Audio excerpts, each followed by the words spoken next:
Snake, do you know the creature from the Black Lagoon? Not personally, no.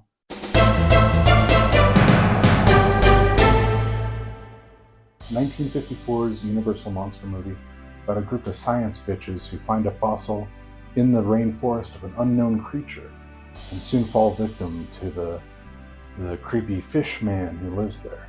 Though to be fair, they did start it. Let me say off the bat, I thought this movie ruled. There are a lot of incredible underwater sequences, particularly the one Paramedic actually directly refers to, where we have our heroine at the top of the screen, and we have a screen.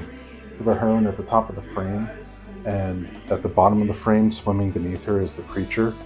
And it's just like, it goes on for so long, and I was like, how did they even do this? Like, there's no visible source of air for the creature at all, and he's just underwater this whole movie, basically.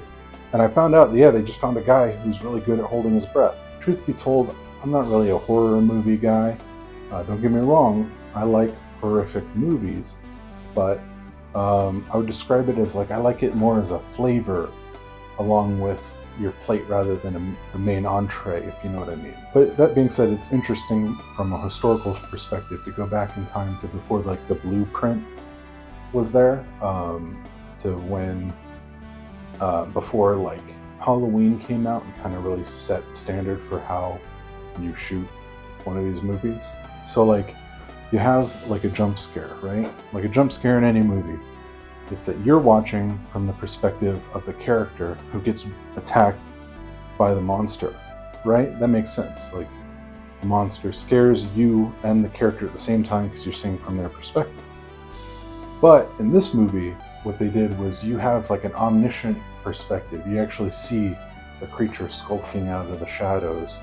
And the tension comes from you going like, turn around, there's a fucking monster man behind you. It's interesting.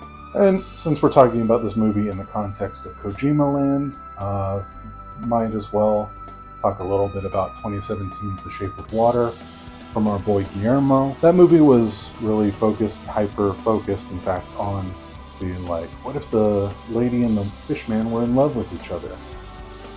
That's actually kind of present in this movie too.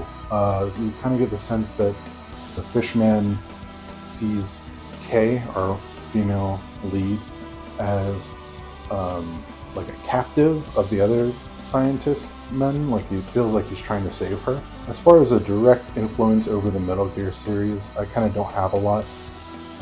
It seems like this was just a fun movie, which, to be fair, it's not like, you know, with Godzilla and 007 where you can see directly the like line-to-line influence it had over the works of Kojima. I don't think every movie in this list is going to be like that. Like, sometimes it's just like, hey, the player's probably going to hear this call about the time that they're in the swampland. So it's like, hey, make sure the creature from the Black Lagoon doesn't get you while you're swimming through the swamp water.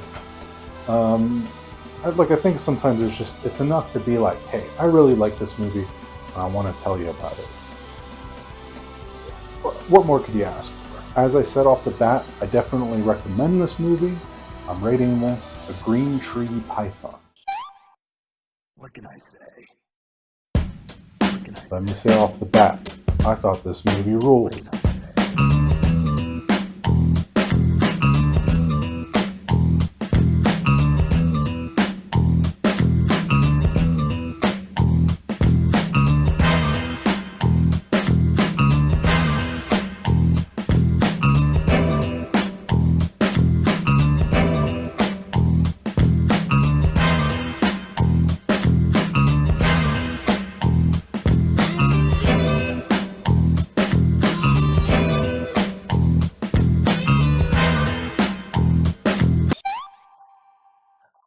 That's tasty.